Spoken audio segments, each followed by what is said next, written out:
नमस्कार। कसबा नंदगडमध्ये डॉक्टर बाबासाहेब आंबेडकर जयंतीनिमित्त सामाजिक आणि हास्यभरित नाटक अखेर कोणीखोट। उद्घाटन आमदार श्री विठ्ठल हलगेकर। खानापूर तालुक्यातील मौजे कसबा नंदगड येथे महामानव भारतरत्न डॉक्टर बाबासाहेब आंबेडकर यांच्या 135व्या जयंतीनिमित्त शुक्रवार दिनांक 17 मार्च 2026 रोजी संध्याकाळी 8 वाजता भव्य सांस्कृतिक कार्यक्रमाचे आयोजन करण्यात आले आहे। या सोहळ्यात अखेर कोणी खून या सामाजिक व हास्यप्रधान 3 अंकी नाटकाच्या उद्घाटनाने कार्यक्रमाची सुरुवात होणार आहे। कार्यक्रमाचे अध्यक्ष म्हणून हभ मारुती महाराज उपस्थित राहणार असून उद्घाटक म्हणून खानापूरचे लोकप्रिय आमदार विठ्ठल सोमण्णा हलगेकर यांची प्रमुख उपस्थिती राहणार आहे।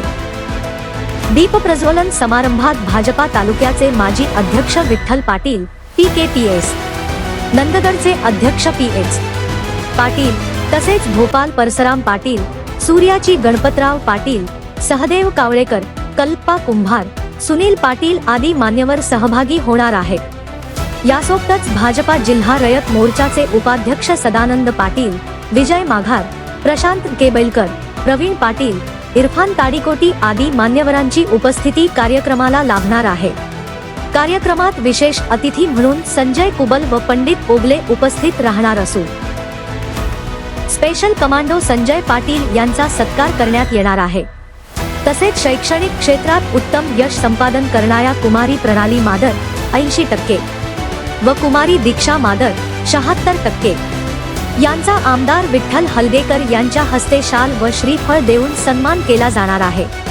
रात्री 9 वाजता अखेर कोणी खून हे नाटक डॉक्टर बाबासाहेब युवक मंडळ यांच्या वतीने सादर करण्यात येणार आहे। या नाटकात कुमारी ललिता वर्षा पुणे यांच्या सादरीकरणातील लावणी हा विशेष आकर्षण ठरणार आहे। या नाटकाचे निर्देशक म्हणून गणपती पुंडलिक कांबळे कसबा नगर तसेच या नाटकाचे मुख्य गायिका संगीता कांबळे कोल्हापूर, ढोलकी पटू म्हणून बापू वेल्हाळ कोल्हापूर, कलावंत मुख्य भूमिका भुजंगराव संतोष माघार, सर्जेराव महादेव महाराज, आबा दिगंबर माघार, अबुराव शंकर माघार, बाबूराव विनायक माझा, गुंडाप्पा आदिनाथ माघार, फौजदार विठ्ठल माझा, पोपटराव प्रेम मादर या मुख्य भूमिकावर नाटक सादर करणार आहे। या भव्य आणि प्रेरणादायी कार्यक्रमाला मोठ्या संख्येने उपस्थित राहून सोहळ्याची शोभा वाढवावी असे आवाहन आयोजक समितीकडून करण्यात आले आहे।